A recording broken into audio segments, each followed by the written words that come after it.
இங்க சொல்லியே தான் ஆகணும். ரஞ்சித் அண்ணாவோட பேர் வந்தாலே வந்து அரசியல் பத்தி பேச ஆரம்பிச்சிட்டீங்களா அப்படின்னு தான் வருது. பேசுனா என்ன தப்பு? எல்லாருக்கும் வணக்கம். ப்ளூ ஸ்டார் படம் இதோட பயணம் எனக்கு வந்து ஜனவரி 2022 தொடங்குச்சு. எப்படின்னா, நான் ஒரு ஒரு ஏரியாவில் இருந்தேன். ஜெயக்குமார் வந்து எனக்கு ஸ்கிரிப்ட் அனுப்பிச்சிருந்தாரு டைரக்டர். அதை படித்து முடித்து சந்திச்சே ஆகணும், எப்படியாவது சந்திச்சே ஆகணும், அன்னைக்கு மட்டும்தான் டைம் இருந்தது அப்படின்னு ஒரு சூழ்நிலை. அதனால் சரி எங்கே சந்திக்கலாம், பக்கத்தில் என்ன கடை இருக்குது, எதுவுமே ஐடியா இல்லை அங்கே. ஸோ நான் என்னோடய என்ஃபீல்டை எடுத்து ஜெயக்குமார் சார் வந்து நடு ரோட்டில் வெயிட் பண்ணிட்டு இருந்தார். எனக்கு என்னோட பைக் எடுத்து நான் அவரை போய் பிக்கப் பண்ணி நாங்கள் 2 பேரும் ஒரு 15 நிமிஷம் பயணம், பக்கத்தில் எந்த டீ கடை காஃபி ஷாப் ஏதாவது இருக்கா அப்படின்னு தேடி போய் உட்காந்து படத்தை பற்றி பேசணும். ஸோ அந்த ஃபஸ்ட்டு மீட்டிங்கில் அவர் கண்டினியூஸாக என்கிட்ட கேட்டுகிட்டே இருக்கிற ஒரு விஷயம் வந்து, உங்களோட கதாபாத்திரம் பிடிச்சிருந்ததா, அது உங்களுக்கு எப்படி ஃபீல் ஆச்சு அப்படின்னு தான் கேட்டுட்டு இருந்தார்.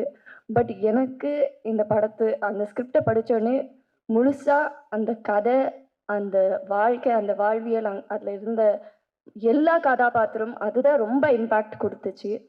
அந்த படத்தில் வந்து ஸ்போர்ட்ஸ் வந்து ஒரு ஒரு இம்பார்ட்டண்ட்டான ஒரு ஃபேக்டர், கிரிக்கெட்டுன்றது. இன்னைக்கு என்னன்னா, ஏதாவது ஒரு விஷயத்தில் இப்போ இந்த ட்ரெய்லர் எடுத்தாலே வச்சுக்கோங்களேன், நிறைய பேர் ஃபஸ்ட்டு சொன்னதே வந்து இது நான் இங்கே சொல்லியே தான் ஆகணும். ரஞ்சித் அண்ணாவோட பேர் வந்தாலே வந்து அரசியல் பற்றி பேச ஆரம்பிச்சிட்டிங்களா அப்படின்னு தான் வருது. பேசுனா என்ன தப்பு? ஏன்னா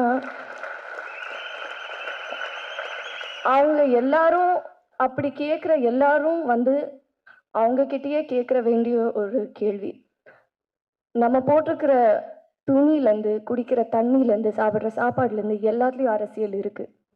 அதை பற்றி பேசலைன்னா அது இல்லைன்னு அர்த்தம் கிடையாது.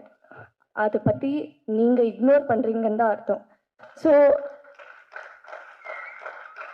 அதனால இந்த படத்துலையும் அரசியல் இருக்குங்க. நம்ம எடுக்கிற எல்லா படத்துலையும் அரசியல் இருக்குதான். அண்ட் ரஞ்சித் அண்ணா அவர் ப்ரொடியூஸ் பண்ணுற படம், அவர் டைரக்ட் பண்ணுற படத்தில் அவர் சொல்கிற விஷயங்கள் ரொம்ப முக்கியம். அந்த விதத்தில் எனக்கு என்னோடய வாய்ஸ் நான் இந்த படத்தில் யூஸ் பண்ணுறது ரொம்ப பெருமையாக ஃபீல் பண்ணுறேன். அண்ட் அதுக்கு ஒரு பெரிய தேங்க்ஸ் டு அதியநாத்திரை. ஏன்னா முதல்ல அவரோட கதைக்கு தான் நான் போய் அவரை சந்தித்தேன். அப்புறம் அவர் சொன்னார், ஜெய் என்னோட தோழர் வந்து ஒரு படம் எடுக்கிறாரு அப்படின்னு சொல்லி நான் ஜெயக்குமாரை மீட் பண்ணேன். ஸோ கண்டிப்பாக இது ரொம்ப முக்கியமான ஒரு படம். தமிழ் பிரபா சொன்ன மாதிரி முக்கோணம், அரசியல், காதல் கலந்த எல்லா விதமான ஒரு விஷயம் இருக்குது. வாழ்வியல், ஒரு ஃபீல் குட் ஃபிலிம் எல்லாமே பார்க்கலாம் இந்த படத்தில், நீங்கள் ஃபீல் பண்ணலாம். இன்னைக்கு இந்த மியூசிக் ஆடியோ லான்ச் நடக்கிறது வந்து ஒரு முக்கியமான நாள் நான் ஃபீல் பண்ணுறேன். அறிவோட பாடல் வரிகளில் நம்ம படத்தில் வர அரக்கோணம் ஸ்டைலில் காலமேல காலை போடு ராவண குலமே, மேலே ஒரு காலை வரும் 7 ரத்னமே. நன்றி, வணக்கம்.